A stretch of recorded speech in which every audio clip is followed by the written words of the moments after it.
as far as what I would look back on the game, as far as tailoring or trying to get more done or changing a portion of the game now that it's finished, looking back at it, I could have had another year or another 2 years, and it wouldn't have changed the fact I never have enough time to adjust and refine, and that's just the way it is for me. Thinking about the typical development process, the trend seems to be that when you finish a game that you've been working on for so long and breaking your back over, you kind of don't want to look at it anymore. You're done with it. But seeing Smash, I really truly feel that this is a game that I'm really not tired of yet, and I'm really enjoying it. And I feel relieved in knowing that this game has that kind of staying power, particularly to myself, and I'm very proud of that. So as far as design and planning and that sort of thing is concerned, I feel like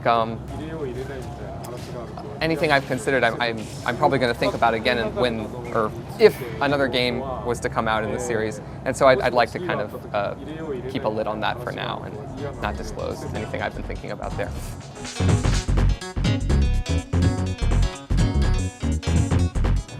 When I first started making Smash Bros. Brawl, especially particularly between friends, so friend matches, I thought it would be wonderful to have both voice chat and potentially keyboard-based chat as well.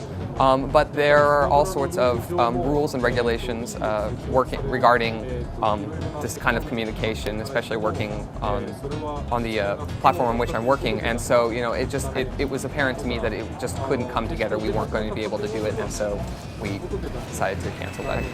So yeah, I'm very sorry about that. But if you're really desperate for it, how about you could set up Skype next to your game station and go at it with a friend if you like.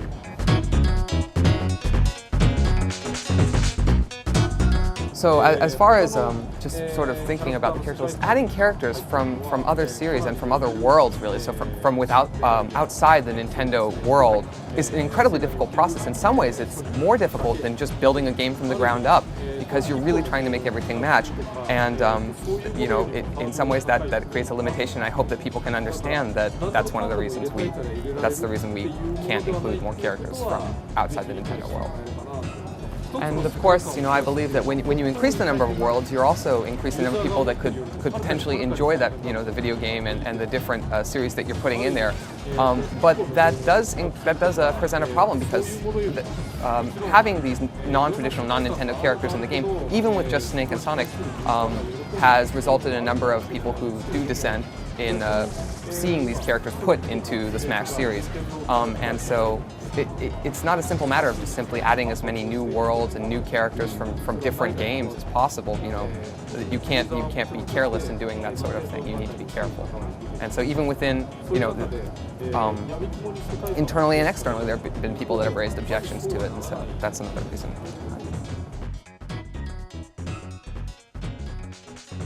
No, there are no characters that can be unlocked via connecting to Wii 24 or interacting with that fashion. I may be mistaken here, but the Wii, it doesn't work on a hard disk. It's a disk-based system, and so I don't think we'll be doing that. I don't think that's going to happen.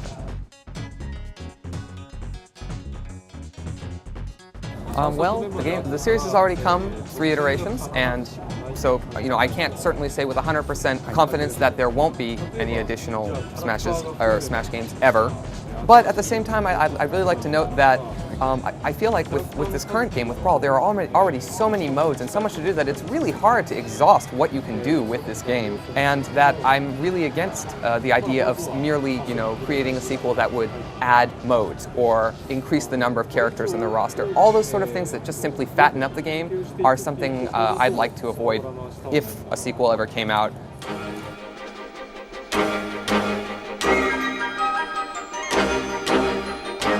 Well, seeing the success that Smash has had being played with the Wii Remote held sideways, I don't think that there are control limitations that keep it from being ported to the DS.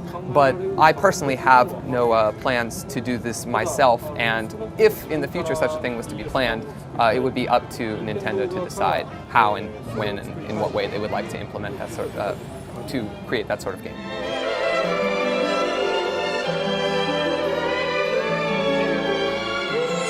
Well, I'm sure that people hitting ranks 1 through 10, were there such a ranking system, would be incredibly pleased with it and having a lot of fun.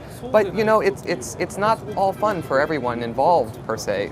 Were such a system to exist. I was asked this time around to try and get Wi-Fi into the game, and so certainly we've managed to get wireless battles so you can play with people in other places. But it's really a game that, in my mind, has been designed to be played with a smaller group of people, be that a group of friends or within your house, your family members.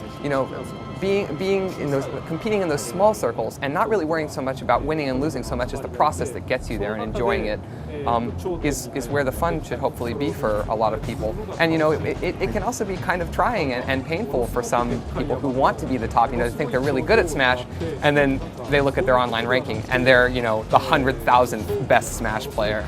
That sort of thing I find that could be painful for some. So that's some of the reasons why I've decided not to go with leaderboard.